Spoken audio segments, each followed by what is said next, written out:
السلام عليكم ورحمة الله وبركاته. اللهم صل وسلم وبارك على سيدنا محمد وعلى آله وصحبه وسلم. ازيكم عاملين ايه؟ يا رب دايما تكونوا بخير وفي اتم صحة وحال.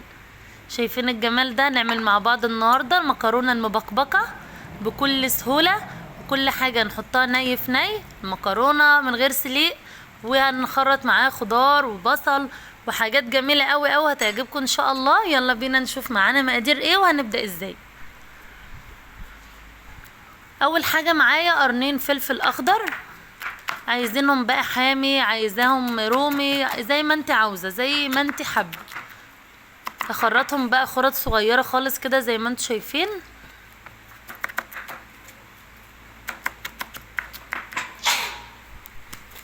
ومعايا كمان قرنين فلفل احمر، هخرطهم برضو كمان خرط صغيرة خالص.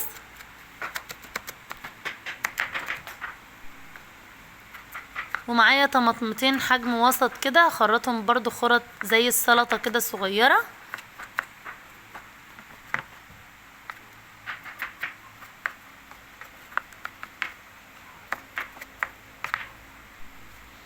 ومعايا كمان بصلتين صغيرين برضو حجم صغير خالص،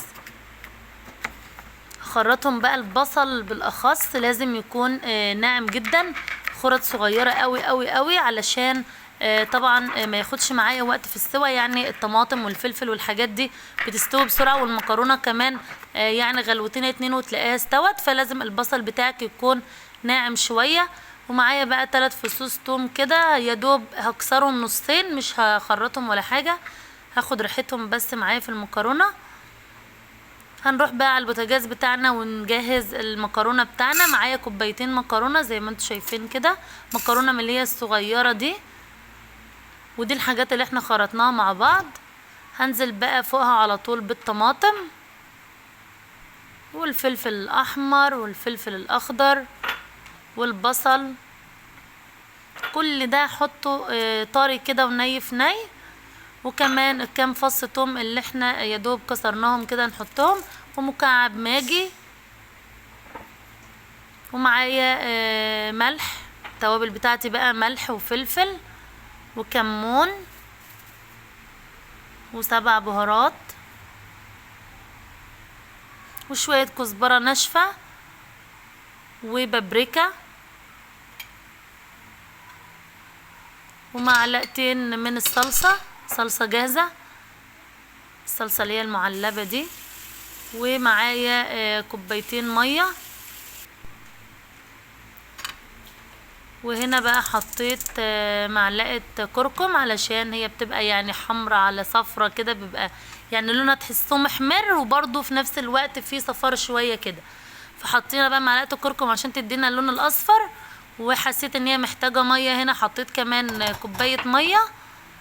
هقلبهم بقى كويس قوي مع بعض وهسيبهم يغلوا على البوتاجاز. هنا المفروض ان انا احط شوية زيت، بس نسيت الزيت وهرجع احطه دلوقتي معاكم بعد ما غلت.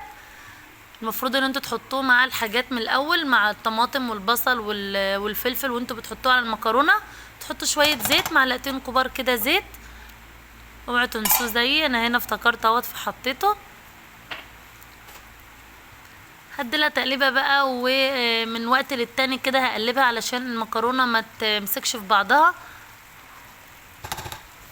هغطيها بقى واسيبها لحد ما تتنشف شويه كده، وهرجع تاني برضو اديلها كمان تقليبه.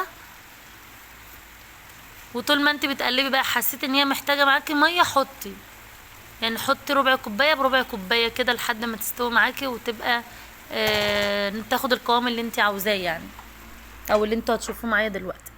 خلاص هنا بقى هنقلها على النار الهادية، وهسيبها بقى تعيش مع نفسها كده لحد ما تستوي.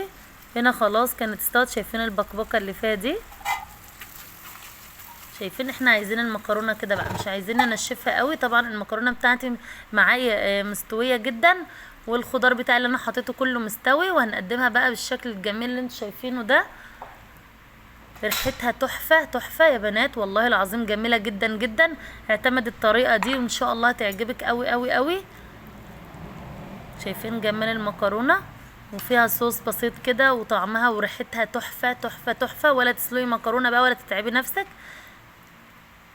لو وصلت معايا لهنا بقى ما تنسيش الاشتراك في القناة وتفعيل زر الجرس علشان يوصلك كل جديد. ولو عجبتكم الوصفة دي لايك وشير للفيديو. سلام عليكم، مع السلامة.